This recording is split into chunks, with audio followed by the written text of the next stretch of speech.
Ada, ayo jualan. Ini kalau coba gue pegang dulu ya, gue pegang dulu ya. Kita gunakan, kita praktekin tadi yang sebut sama Bang Kevin, efektif. Ya. Masalah percaya diri ibu semua ini akan sangat baik sekali kalau kita bisa ajarkan anak-anak kita percaya diri sejak dini. Anak-anak yang percaya dirinya itu timbul atau tumbuh, maka dalam belajar dia akan lebih berani mengekspresikan diri. Anak-anak seringkali nggak keluar percaya dirinya karena kata-kata dari orang tuanya yang seringkali menghakimi anak-anaknya. Apa contohnya? Anaknya lagi bikin sesuatu, salah nak, nggak begini nak, salah nak, begini begitu, sehingga jiwanya kecil. Saya juga ngisi pelatihan public speaking untuk guru-guru, Bu. Baru aja kemarin ngisi juga untuk para pengajar di pesantren Islamic Center Binbas Yogyakarta. Itu mereka minta diadakan pelatihan untuk para mudaris, para pengajar di Ma'had Binbas. Saya bilang, ustadz-ustadzah semua, kalau lagi ngisi materi, lagi ngasih materi kepada anak muridnya yang notabene SMP sampai SMA, ketika anak murid itu coba jawab dan ternyata kurang tepat, hindari kata-kata salah.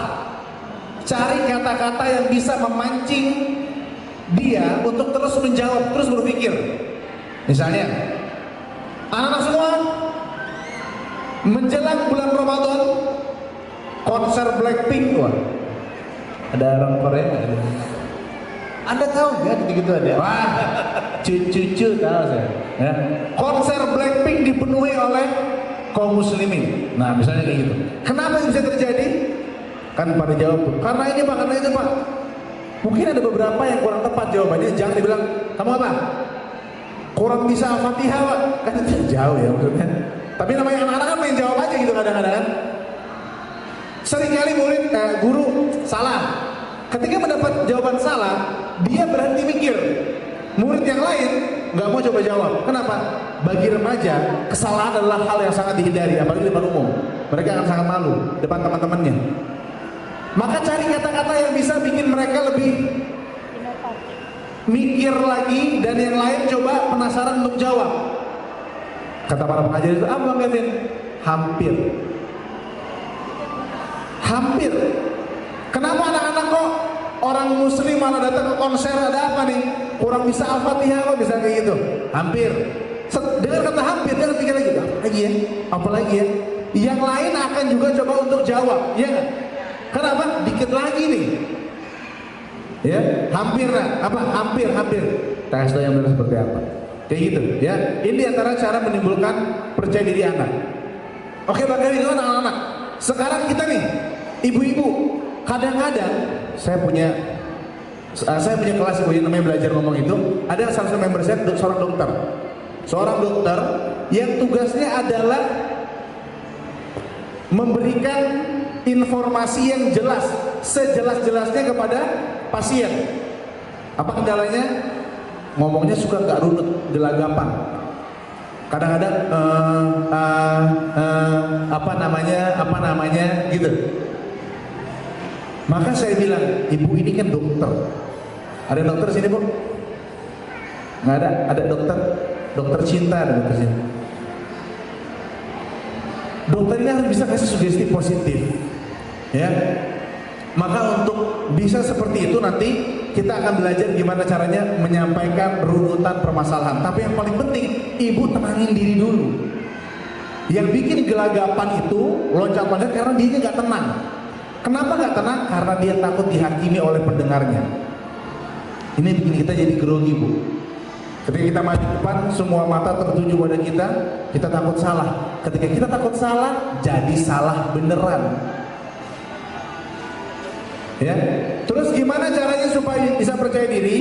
Kalau kata mentor saya, selain Bro Dery Novadatu tentunya, ada Nugi namanya, ibu sekalian dari Bandung, ya. Dia bilang kunci percaya diri itu ada dua. Kunci percaya diri ada dua. Bagi orang dewasa, bagi orang anak ada tiga. Bagi orang dewasa ada dua. Yang pertama, berilmu. Apa maksud berilmu? Paham konteks, tahu apa yang mau dibicarakan. Kita memang ahli di bidang itu. Itu namanya berilmu. Yang kedua, setelah kita paham, berilmu, tahu konteks, bukan cuma teksnya, tapi paham konteksnya. Yang kedua, supaya makin percaya diri apa? Terbiasa. Harus latihan memang Bu, nggak bisa enggak. Harus latihan. Dulu sama Bro Dery ini suka ikut lomba ceramah. Lomba-lomba ceramah ya kan? Ikutin Zainuddin MZ kan? Zainuddin MZ. Jadi MZ-nya apa? Memang Zainuddin. Zainuddin MZ. Gerakan tangannya seperti apa? Ini kadang-kadang ngaruh juga nih Bu. Body language itu penguat pesan. Kadang kalau kita nggak sinkron gerakan tangan kita dengan ucapan kita, bingung orang. Seluas langit dan bumi gimana tangannya gimana kira-kira Bu? Seluas langit dan bumi gimana tangannya? Seluas langit dan bumi, gitu ya? Sinkron tuh. Seluas langit dan bumi, ya. Tapi saking groginya ada kayak gitu Bu. Harusnya kan antara kamu dan saya, ya dong. Terbalik orang karena grogi. Antara saya dan kamu.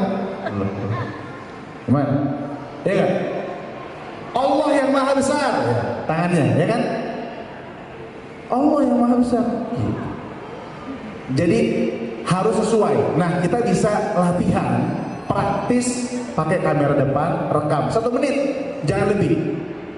Kenapa 1 menit Bu? Karena kalau kita ngomong panjang lebar, hampir bisa dipastikan ngalur ngidul, nggak ada isinya. Batasi dengan waktu. Kata-kata membekas.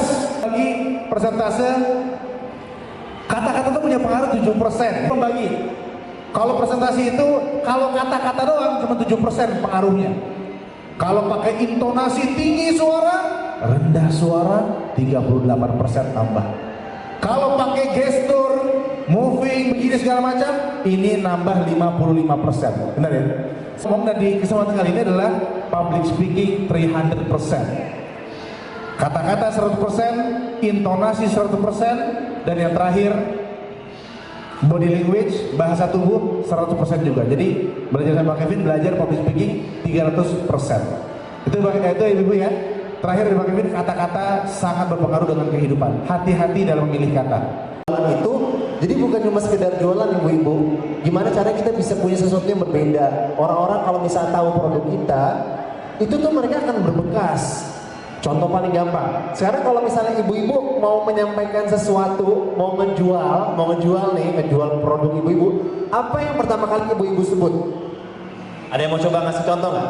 Mikrofonnya mana mikrofonnya? Nanya. Oke.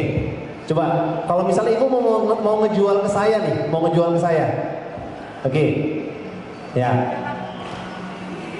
Ada yang mau misalnya nih? Yang tadi ibu dagang kuliner boleh cobain Bu. Ya, coba ibu yang apa?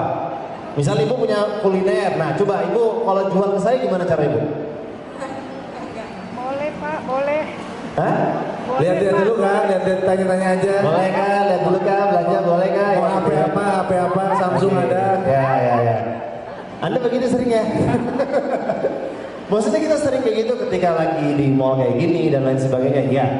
Tapi sebenarnya ada beberapa cara untuk bisa membuat orang tuh punya bekas ketika mereka ngeliat produk kita.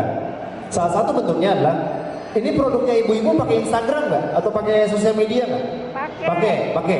Nah, ketika orang-orang mau menjual sebuah barang atau sebuah produk atau sebuah jasa, yang harus diperhatikan, sebenarnya barang saya ini tuh punya efek sama dia nggak? Ini orang ini punya butuh sama saya nggak sih? Ini barang saya jual ke dia butuh sama barang saya nggak sih? Ada sesuatu yang bikin rasa emosionalnya muncul nggak sih? Karena kalau kita jual sebuah barang, emang orang beli putus selesai, tapi nggak punya dampak kayak kata Bang Kevin tadi. Coba ketika kita jual sebuah barang, nih orang ini pegang barang ini, dia tuh bisa menjadi pembela Anda. Kalau misalnya bahasa kerennya itu evangelis, cuma bahasa lebih kerennya, dia tuh bakal membela Anda. Kenapa? Karena dia punya ikatan emosional sama barang ibu-ibu. Loyalis. Saya beli ini barang, ini tuh kayaknya beda banget gitu kalau misalnya saya beli dari ibu A sama ibu B. Kita mesti bisa munculin sebuah emosi yang kuat dari jualan kita sama customer. Jadi kalau misalnya mau dibilang yang satu jual nasi goreng, yang satu lagi juga jual nasi goreng, Ini apa bedanya antara nasi goreng ini? Oh ternyata nasi goreng yang ini tuh orangnya pas datang senyum. Saya tiap kali datang senyum terus. Muka saya bete senyum terus. Akhirnya kenapa dia datang sana? Enak beli di sana. Kenapa? Orangnya senyum. Taunya menyangkut behalnya. Nah, Anda bisa aja ya. Pernah pakai behel Pak? Terus. Ya itu. Jadi bikin sesuatu yang berbeda Bu. Kalau public speaking, itu berarti kita akan menyampaikan kata-kata. Pada dasarnya, saya setuju. Tapi di sisi lain, ada hal yang saya pelajari, Masya Allah. Jadi Bu, kalau kita pakai handphone, kita texting, chatting, pakai SMS dan lain sebagainya, itu juga bagian dari public speaking. Karena ketika orang baca, apa yang mereka baca itu adalah sebenarnya apa yang kita sampaikan. Tapi bentuknya tulisan. Kalau kita bisa paham tulisan kita enak buat dibaca, dia akan nyaman sama kita. Tapi kalau misalnya ucapan kita nggak enak, tulisan kita nggak enak, dia bakal nggak nyaman buat balas WhatsApp kita atau bisa chat kita. Begitu juga dengan produk kita. Gimana caranya agar produk saya ini memorable sama orang? Saya mesti kasih sesuatu yang berbeda. Emosinya ditarik Bapak Ibu. Tuh. Bisa kita menggunakan kata-kata, bisa menggunakan ekspresi dan lain sebagainya.